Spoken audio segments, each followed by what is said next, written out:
الحمد لله الذي فرض علينا الجمعة لنصبح من الذاكرين. نصلي ونسلم على حبيب الكريم رسولنا المصطفى الأمين سيدنا محمد الذي أرسل رحمة للعالمين وعلى آله وصحبه وذريته وأمته إلى يوم الدين.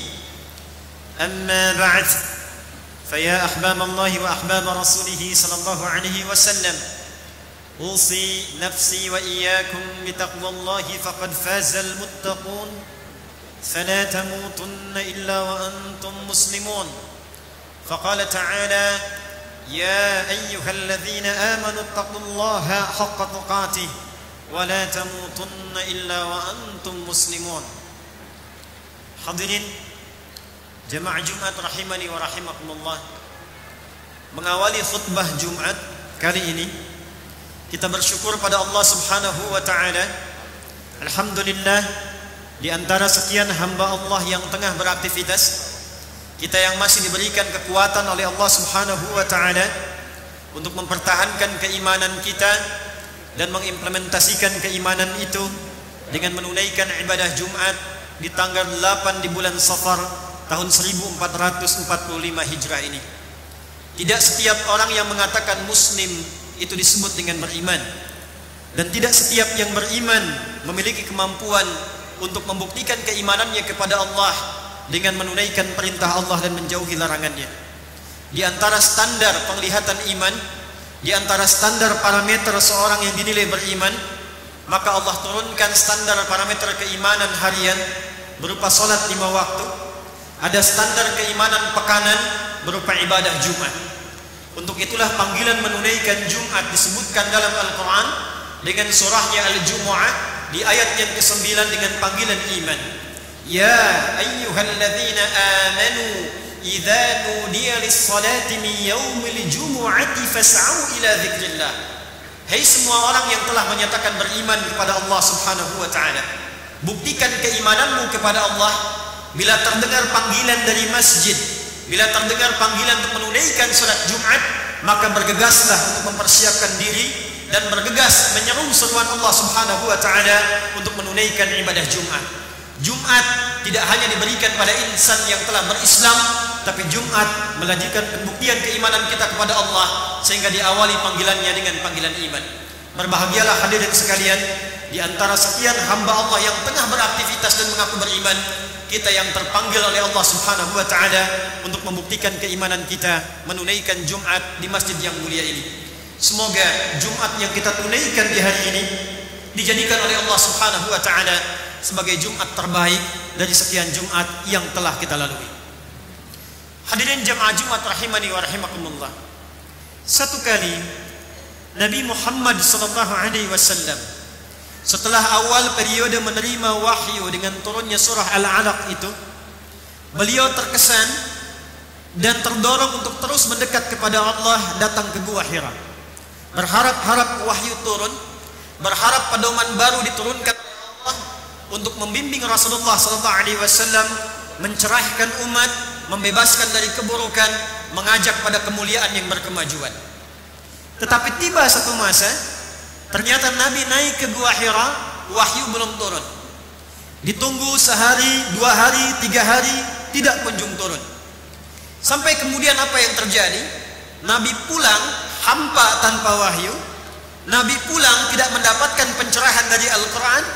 Maka diketahuilah itu oleh orang-orang yang tidak senang dengan Rasulullah SAW. Mulai di antara mereka ada yang mengolok-olok Rasulullah SAW, ada yang mencela Nabi, ada yang menghina Nabi, bahkan ada yang menuduh Nabi sampai mengatakan Muhammad sudah gila, Muhammad sudah ditinggalkan oleh Tuhannya, Muhammad sudah tidak diakui lagi oleh Rabbnya, dan Muhammad sekarang datang, pulang, pergi, datang, turun, naik gua, hampa, tidak membawa apapun kecuali khayalannya semata. Anda bisa bayangkan seorang Nabi, seorang Rasul, satu-satunya Nabi yang surah surganya turun sebelum wafatnya, Muhammad SAW, dijamin surganya, dijaga dari salah, dimuliakan oleh Allah, disebut manusia paling takwa, wa kana khuluqul Quran, orang paling mulia akhlaknya, tidak lepas dari celaan, tidak lepas dari cacian, tidak lepas dari tuduhan. Maka tatkala akumulasi tuduhan, celaan, keburukan itu datang, maka diturunkanlah kemudian oleh Allah Subhanahu wa taala 2 surah sekaligus. Turunlah surah Ad-Duha, surah ke-93 dalam urutan mushaf, dan turunlah surah ke-94, surah Al-Insyirah dalam urutan mushaf. Hadirin, dalam khutbah Jumat yang singkat ini kita akan belajar nafas-nafas kebaikan, kesan dan hikmah dengan turunnya surah Al-Insyirah ini, yang sejatinya bukan hanya dikhususkan untuk kasusnya Nabi Muhammad SAW, tapi isinya berupa pedoman yang dimintakan pada Rasulullah untuk diajarkan, disampaikan, ditegarkan pada seluruh umat Nabi Muhammad SAW yang berkehidupan, yang bertugas, yang berprofesi dalam kehidupan untuk mengamalkan spirit ayat ini sehingga selalu mendapatkan ketenangan dan kebaikan dalam beraktivitas. A'udzubillahi minasyaitonir rajim. Bismillahirrahmanirrahim. Alam nashrah laka sadrak. Muhammad sallallahu alaihi wasallam, bukankah aku ciptakan engkau dengan jiwa yang sudah aku lapangkan? Engkau nabi, engkau rasul, engkau juga dimaki, engkau juga dicaci, engkau juga dituduh. Tapi aku telah menciptakan engkau dengan hati yang lapang, bukan yang sempit. Boleh jadi engkau merasa gelisah, engkau merasa tidak tenang, bukan karena tuduhan itu, bukan karena cacian itu, tapi lapangkanlah hatimu yang memang aku telah ciptakan engkau dengan keadaan hati yang begitu luas sehingga mudah menerima tuduhan-tuduhan, cacian-cacian dengan hati yang lapang dan telah luas yang Allah ciptakan itu. Hadirin, ayat yang pertama ingin memberikan kesan kepada kita bahwa sungguh di antara sekian manusia yang hidup tidak akan pernah lepas dari ujian Allah Subhanahu wa taala. Tidak ada satupun manusia yang hidup tanpa ujian. Tidak ada satupun manusia yang hidup tanpa kesulitan. Anda menjadi anak, Anda pernah sulit. Anda menjadi suami, Anda pasti mengalami kesulitan. Ada yang menjadi istri, ada yang pasti mengalami ujian. Anda yang bekerja, ada yang di kehidupan sosial. Tidak ada satupun orang yang hidup di muka bumi ini yang tidak pernah merasakan kesulitan, tidak pernah merasakan masalah, dan tidak lepas dari ujian. Quran surah kedua Al-Baqarah di ayat 155. Wala nabluwannakum bisyai'in minal khawfi wal ju' wa naqsin minal amwal wal anfus wal thamarat wa basyiris sabirin. Kata Allah, setiap hambaku yang hidup, aku pasti akan uji dengan berbagai persoalan kehidupan. Yang aku tujukan ujian itu bukan ingin membebani hambaku. Jika aku berikan masalah, bukan ingin membuat hambaku bermasalah, tapi kata Allah, aku ingin naikkan kualitas hidupnya sehingga dengan ujian yang telah ia lewati, naik kualitasnya, naik kekuatannya, naik ilmunya, naik progresnya, naik pengalamannya. Di antara mereka ada yang diuji dengan kegelisahan, ada yang diuji dengan cacian, ada yang diuji dengan tuduhan. Minal khauf, ada yang dengan ketakutan. Wal ju', ada yang dengan kelaparan. Wa naqsin minal amwal, ada yang bekerja, merangkat ke sana kemari bawamat tidak mendapatkan pekerjaan. Melamar belum tentu diterima. Wal anfus, ada yang diuji dengan penyakit, ada yang sampai sebagian meninggal. Wat thamarat, bahkan ada yang kerja keras tapi hasilnya diklaim oleh orang lain. Apa yang Allah sampaikan? La yukallifullahu nafsan illa wus'aha. Allah menegaskan, kalau ada hambaku yang mendapat ujian, itu adalah ujian yang aku pilih sesuai dengan batas kemampuannya. Tidak mungkin si fulan diuji dengan ujian yang tidak bisa ia selesaikan. Tidak mungkin si fulan diberikan persoalan kalau tak mampu menyelesaikan. Jika Anda di antara jamaah, saya, Anda, kita diberikan ujian oleh Allah yang berat bahkan sampai Jumat ini, itu tandanya hanya Anda yang mampu, yang lain tak mampu menyelesaikannya. Hanya kita yang diminta oleh Allah meningkatkan kualitas. Hanya kita yang diminta oleh Allah untuk naik kelas, bukan yang lainnya. Jadi posisikan, kata Al-Quran, setiap ujian yang Allah berikan sebagai tanda sayang yang Allah pilihkan hanya untuk kita, bukan pada orang lain. Bagaimana menerima ujian itu menjadi ringan? Maka rumus yang pertama, alam nashrah laka sadrak. Lapangkan hati kita, tenangkan jiwa kita. Posisikan setiap apa yang Allah ujikan kepada kita, baik itu berupa musibah, baik itu berupa persoalan, apapun itu berupa cacian, tuduhan, bahkan celaan seperti yang dialami Rasulullah SAW, lapangkan hati sehingga dengan kelapangan itu yang sulit pun menjadi mudah, yang besar pun menjadi kecil. Maka turunlah Quran surah kedua ayat 116 itu. Wa qalu ittakhadallahu walada. Allah besarkan hati Muhammad SAW. Ya Muhammad, ya Rasulullah, jangankan engkau, aku saja yang Tuhan dicaci. Malaikat saja dituduh, Allah dituduh, malaikat dituduh. Maka bagaimana Muhammad denganmu yang bukan Maka dengan turunnya ayat itu, Allah lapangkan hati Rasulullah SAW dan diajarkan kepada kita. Kadang-kadang beratnya masalah bukan karena faktor orang lain yang menyebabkannya, bukan karena faktor ujiannya, tapi karena keadaan kita yang sempit dalam menerimanya. Hadirin, ada seorang pemuda mengalami kesulitan yang luar biasa. Ia berkeluh kesah dan mendatangi seorang kiai di pinggir danau. Lantas saat datang, kiai itu dengan senyum menyambutnya, lalu membawa satu genggam garam, membawa kemudian satu gelas kecil, dan menggenggam pemuda itu, mengajaknya ke tepi danau. Lalu tanpa banyak bicara dia katakan, duduklah nak. Diambillah kemudian segelas air dari danau yang airnya begitu sejuk itu, maka dimasukkanlah setengah genggam dari garam tadi. Lantas setelah diaduk, kiai itu mengatakan, nak, coba minum. Pemuda itu berkata, wahai kiai, ini pasti asin sekali. Kata kiai itu, minum saja. Maka saat diminum baru seteguk dia muntahkan. Lalu beliau buang setengah genggam lagi garam yang ada di tangannya ke dalam danau itu. Lantas seketika beliau kemudian ambil air yang baru dan dikatakan kepada anak itu, silahkan minum yang ini. Maka diminumlah itu dengan dahaga yang luar biasa, hilang hausnya. Setelah tenang, kiai itu mengatakan, Ananda, bukan persoalan yang kau alami sekarang yang membuat engkau menjadi berat, tapi keadaan hatimu yang sempit, yang sulit menerima ujian yang Allah titipkan. Kalau hatimu berjalannya hanya sebesar gelas ini, seluas cangkir ini, masalah sekecil apapun tentu akan terasa asing. Tapi kalau hatimu lapang, selapang danau ini, seluas danau ini, betapa besar persoalan dia akan mengecil, betapa sulit persoalan dia akan mudah untuk diselesaikan. Wa wada'na anka wizrak alladhi anqadha dhahrak. Ya Muhammad sallallahu alaihi wasallam, jika ada satu persoalan dari orang-orang itu yang sekarang mencela, menuduhmu, merendahkanmu, apakah engkau mengabaikan semua persoalan yang pernah aku selesaikan sebelumnya? Padahal yang kedua, Allah memberikan pendidikan kepada kita lewat Nabi Muhammad SAW. Jika ada di antara kita yang mengalami kesulitan, sulit di rumah tangganya, persoalan dengan istri, persoalan dengan anak, persoalan di pekerjaan, persoalan dalam dunia sosial kita, satu hari kita menemukan kesulitan, jangan menjadikan satu yang susah itu seakan dunia gelap untuk kita, seakan sulit kita untuk melangkah. Maka Allah tanya balik kepada kita, bukankah dulu pun kita punya banyak persoalan yang telah Allah selesaikan? Jangan sampai banyaknya ribuan persoalan yang telah kita selesaikan, yang telah Allah bantu ringankan, dikalahkan hanya satu persoalan kecil yang membuat kita sulit melangkah. Abaikan ya Muhammad, seperti dulu engkau pernah menyelesaikan semua itu. Yakinkan ya Muhammad, seperti dulu engkau pun pernah disakiti. Bukankah di awal dakwah engkau juga dihina? Bukankah awal membawa risalah engkau juga dituduh?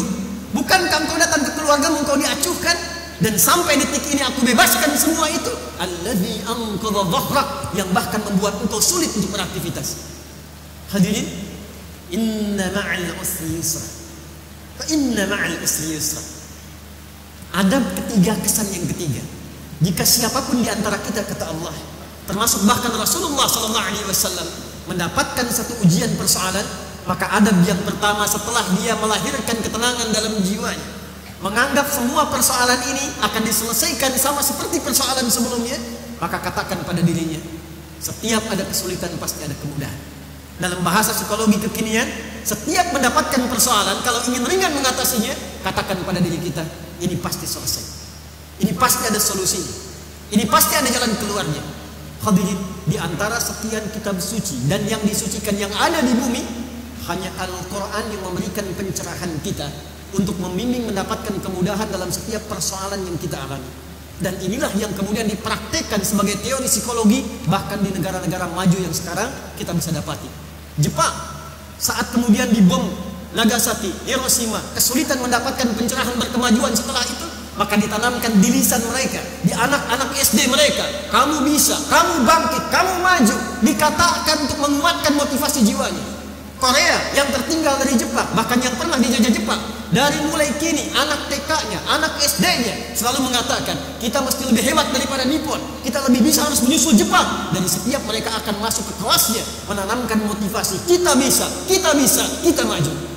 Kenapa kita muslim yang punya ayatnya, punya hadisnya, punya nabinya, kita jauh hanya karena satu persoalan, hanya karena satu pertentangan, hanya karena satu persoalan kemudian kita lupa bahwa banyak persoalan kehidupan yang telah kita entaskan. Rumusnya kata Allah, katakan pada dirimu, Tidak ada masalah yang tidak bisa dituntaskan. Jika ada persoalan di rumah tangga, katakan ini pasti selesai. Jika ada beban pekerjaan di kantor, katakan tidak mungkin Allah kirimkan masalah ini, beban pekerjaan ini, kecuali aku yang dipilih sanggup mengatasinya. Kecuali Allah turunkan solusinya, berikan kepada jiwa kita. Apa yang didapatkan setelah itu? Itulah insyirah. Orang-orang yang selalu optimis mampu mengatasi tantangan, maka hatinya cenderung lebih lapang dan siap dia melakukan perencanaan untuk mengeksekusi setiap persoalan-persoalan yang dihadapi. Itulah sebabnya turun ayat berikutnya, fa'idza faraghta fansab. Jika engkau telah memahami persoalanmu dengan ketenanganmu itu, gelisah, sempit hati, tidak akan pernah mendapatkan solusi. Gelisah, sempit hati, tidak akan pernah bisa nyaman menyusun perencanaan pekerjaan. Maka setelah tenang, hatinya lapang, jiwa yang tenang melahirkan kreativitas dan pemikiran yang cemerlang. Fa'idza faraghta fansab. Mitigasi persoalannya. Analisis, apa penyebabnya, apa jalan keluarnya, rumuskan kata Allah. Wa ila rabbika farghab. Setelah diketahui, tugas kamu ya Muhammad hanya berikhtiar untuk menyelesaikannya saja dan jangan pernah memikirkan hasilnya. Hadirin adab yang terakhir, banyak di antara kita yang diuji seringkali kecewa, seringkali tidak nyaman, seringkali tidak puas karena kita melebihi ekspektasi dari apa yang Allah tuntut. Yang dituntut oleh Allah itu hanya ikhtiarnya saja, hanya amalnya saja, dan disitulah terletak pahalanya. Allah tidak pernah menuntut kita akan hasil yang kita kerjakan. Bila kita orientasi selalu kepada hasil, mesti mendapatkan ini, mesti meraih ini, apa yang terjadi? Bila tawakal kemudian tidak kita munculkan atas ketetapan Allah, maka yang hadir kemudian kecewa, yang hadir lelah, yang hadir capek. Maka apa yang Allah sampaikan? Ya Muhammad, tugasmu bukan memastikan berapa yang Islam di Mekah ini. Ya Muhammad, kamu tidak ditugaskan untuk memastikan berapa yang Islam di Madinah ini. Tugasmu hanya untuk mengingatkan, tugasmu hanya untuk mengajarkan. Fadzakir innama anta mudzakir lasta alaihim bimusaitir. Engkau ingatkan, engkau ajarkan, engkau tidak ditugaskan untuk menguasai dan menentukan berapa yang harus beriman, berapa yang harus Islam. Justru dalam sholat itulah kita menikmati pahala. Justru saat mendidik anak itulah kita mendapati kasih sayang. Justru saat cucu kita nakal itulah kita mendapatkan kenikmatannya. Nikmat menjadi kakek, nikmat menjadi ayah. Kita tidak akan dihisab dengan apakah anak itu menjadi fulan, apakah cucu itu menjadi seorang pejabat, seorang yang berilmu. Tapi semua proses yang kita kerjakan itulah yang diberikan nilai oleh Allah Subhanahu wa taala. Kita bekerja, jalani pekerjaan dengan sungguh-sungguh, jalani dengan ikhtiar, terapkan dengan kemuliaan, mohonkan ridha Allah. Kita tidak punya kehendak untuk disoal oleh siapapun. Perhatikanlah Imam Asy-Syafi'i rahimahullah. Satu kali beliau datang kemudian ke Mesir untuk berdakwah. Niatnya sangat mulia, imam besar, sangat viral, dikenal luar biasa. Datang kemudian di Mesir, apa yang terjadi? Tidak sedikit kemudian yang mencela beliau, merendahkan beliau. Tapi apa respon Al-Imam Asy-Syafi'i? Ya Tuan Guru, orang-orang ini membicarakan engkau. Ya Tuan Guru, orang ini membuat hoax tentang engkau. Maka apa kata Al-Imam Asy-Syafi'i? Ya Allah, ya Rabbi, hanya seorang Muhammad bin Idris Asy-Syafi'i, Allah saja dicela, malaikat saja dicela, nabi saja dicela. Maka siapa Asy-Syafi'i yang tidak bebas dari celaan? Hadirin, kita tidak akan mungkin memuaskan banyak orang, termasuk keluarga kita, anak kita, pasangan kita, orang-orang kita, masyarakat kita. Akan selalu ada yang tidak puas dengan keberadaan kita. Biarkanlah Allah yang menilai, biarkan Allah yang memberikan hisab. Yang dengan itu semua kita akan dinilai oleh Allah atas kerja keras yang kita lakukan, dengan doa yang kita panjatkan. Satu saat semua apa yang kita akan kerjakan ditampilkan oleh Allah Subhanahu wa taala, dan itulah yang menggerakkan orang-orang yang bersifat buruk bertobat di hadapan Allah, memohon kebaikan, dan bahkan mensyiarkan dan memviralkan nilai kebaikan yang telah kita lakukan. Harun Ar-Rasyid sebagai penutup khutbah ini, seorang presiden besar, seorang pemimpin luar biasa. Satu kali saat beliau datang ke satu masjid, datanglah seorang ustaz. Ustaz itu tiba-tiba kemudian berdiri mencela pemimpinnya. Dia mencela Hamis, dan Harun Ar-Rasyid dengan simak tulus mendengarkannya. Maka apa kata Harun Ar-Rasyid? Beliau dengan sangat tenang bertanya, ya Ustaz, ya fulan, menurut anda apakah saya ini lebih buruk dibandingkan dengan Fir'aun? Maka dia menjawab, tidak ya Amirul Mukminin, Fir'aun lebih buruk. Menurut anda, apakah anda lebih soleh dibandingkan dengan Musa alaihissalam?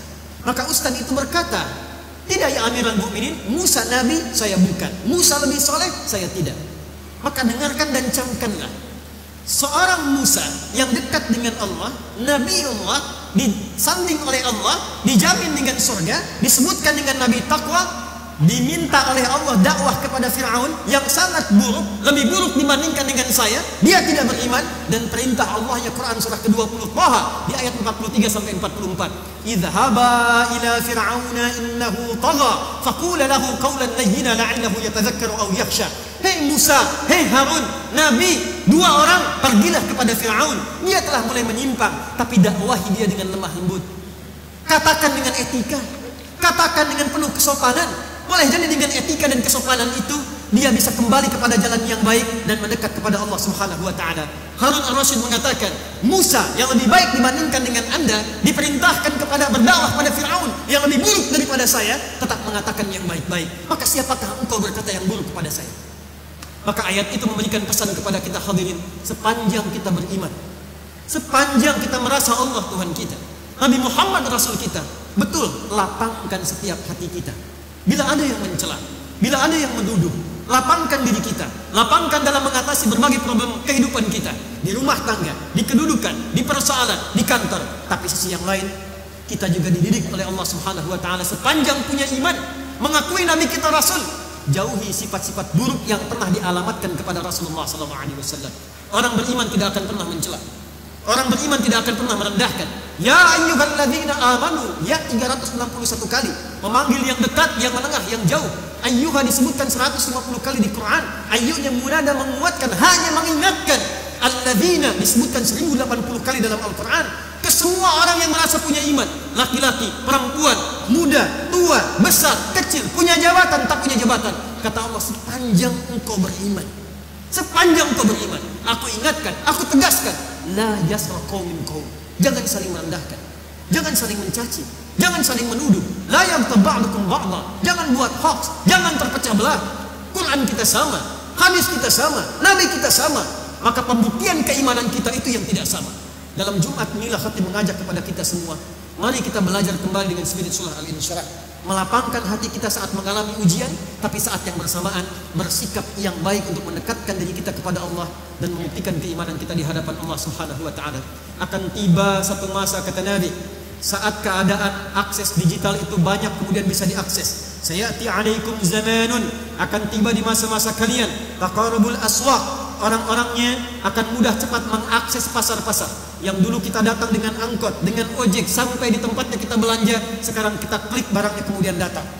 Wa taqarubuz zaman, pada masa itu waktu akan cepat dirasakan. Setahun seperti sebulan, sebulan seperti sepekan, sepekan seperti sehari, sehari seperti kilatan. Maka saat Anda merasakan itu, percepatan digitalisasi, mudahnya akses, cepatnya waktu, yantashirul kadhib tantashirul fitan. Di masa itulah Anda akan dapatkan banyak sekali keburukan-keburukan. Hoaxnya banyak, sifat merendahkan banyak, manipulatif banyak, tipu menipu banyak. Maka pada saat itulah Allah menguji kita lewat lisan Nabi Muhammad SAW. Orang-orang yang benar imannya, dia akan mempertahankan keimanan dengan kelapangan hatinya dan menjaga dirinya tetap baik dalam kemuliaan yang telah Allah contohkan. Barakallahu li wa lakum fil Qur'anil azim wa nafa'ani wa iyyakum lima fihi minal ayati wa dzikril hakim wa taqabbala minni wa minkum tilawatahu innahu huwas samiul alim. Ud'u Allah yastajib lakum jami'an.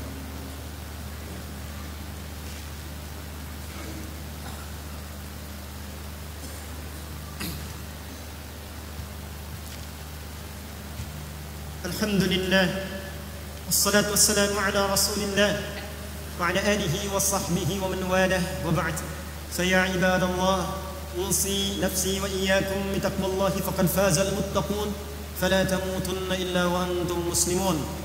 Hadirin jamaah Jumat rahimani wa rahimakumullah, sebelum kita akhiri khutbah ini dengan berdoa pada Allah Subhanahu wa taala, izinkan khatib menegaskan dan mengingatkan, Jumu'ah disebut dengan Jumu'ah sebagai pengganti dari Yaumul Arubah.